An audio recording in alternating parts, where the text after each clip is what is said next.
ทุกคนก็คือว่าก็บ่ฮู้ว่าเลิกปานใดเนาะคือว่าบ่าวดวงก็มาคนเดียวมา2คนเนาะกับผู้ใหญ่บ้านแต่ผู้ใหญ่บ้านเพิ่นกลับละบริเวณนี้จะเป็นหลุมทุกคนเนาะเป็นหลุมเป็นทางลงแบบนี้โอ้ยังไกลทุกคนเนาะยังไกลแล้วก็จะกลับแล้วเนาะทุกคนเนาะมันก็จะน่าจะเป็นอุโมงค์ไปแบบนี้แหละก็มาคนเดียวได้ทุกคน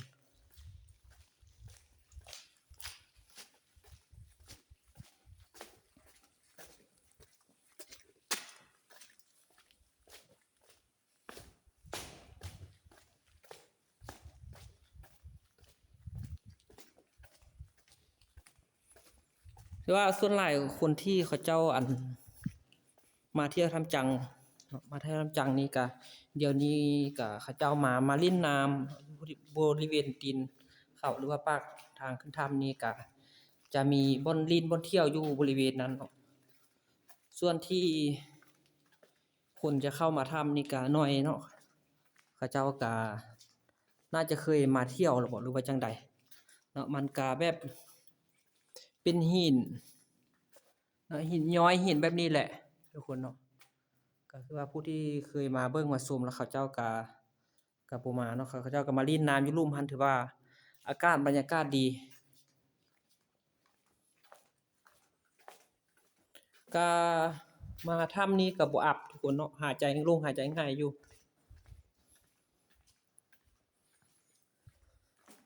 อันนี้เด้อทุกคนเพิ่นว่าคล้ายคือรูปสร้างเนาะจุดนี้บริเวณนี้คล้ายคือรูปสร้างหมู่เพื่อนว่าคือบ่หรือว่าจังใดเนาะก็คอมเมนต์นำเนาะคอมเมนต์มาบอกกันเด้อว่าคล้ายคือหรือบ่เนาะมันก็เห็นรูปสร้างอยู่นี่เนาะนี่เนาะจุดนี้นี่ที่ว่าจะเป็นสีแซดเนาะทุกคนเนาะเป็นสีแซด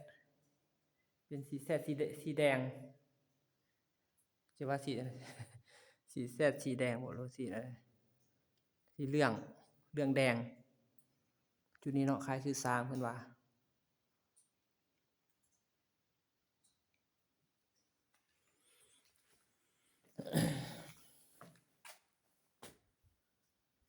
ก็เสียดายทุกคนบริเวณนี้ก็เห็นอยู่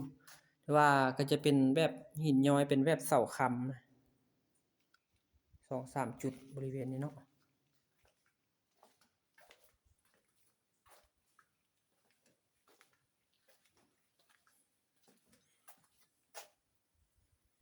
บริเวณนี้ก็จะเป็นแอ่งเป็นบวกน้ำเป็นคือให้นานี่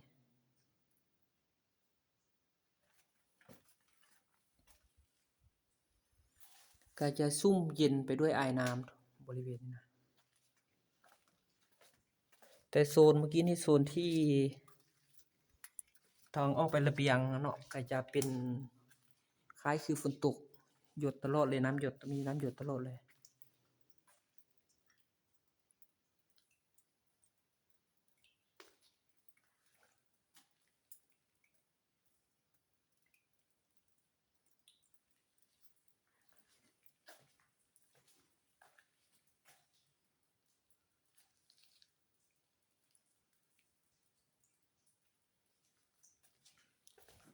กลับทุกคนเนาะก็กลับทางเก่า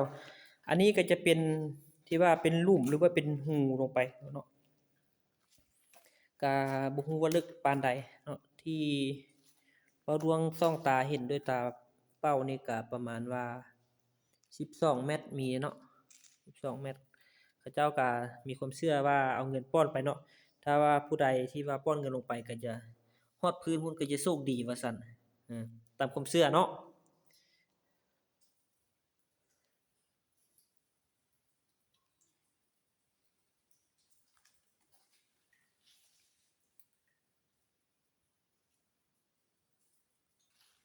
ไปก็เดินทางต่อทุกคนหรือว่าเดี๋ยวนี้กำลังเดินทางออกปากถ้ำ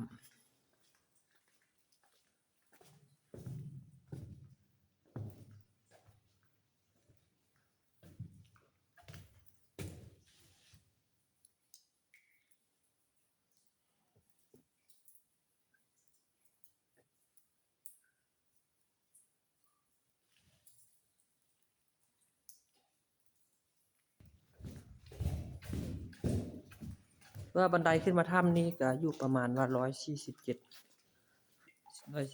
ขั้นเนาะ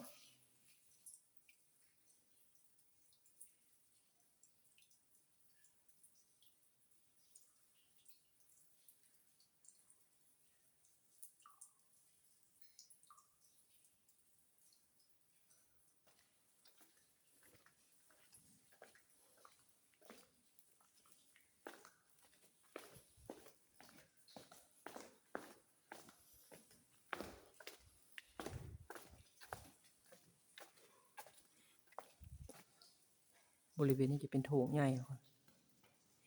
สบายดีเอ้ย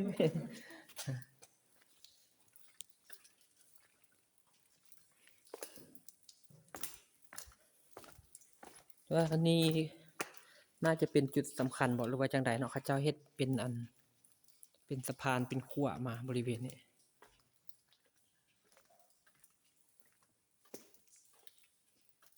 เพราะว่าบ่มีไฟทุกคนมืดเนาะไปบ่ได้ก็ถือว่าชมบริเวณรอบๆนี้บริเวณนี้เนาะก็จะเป็นสีเครื่องแบบนี้คล้ายคือมีทองคำบ่แม่นได้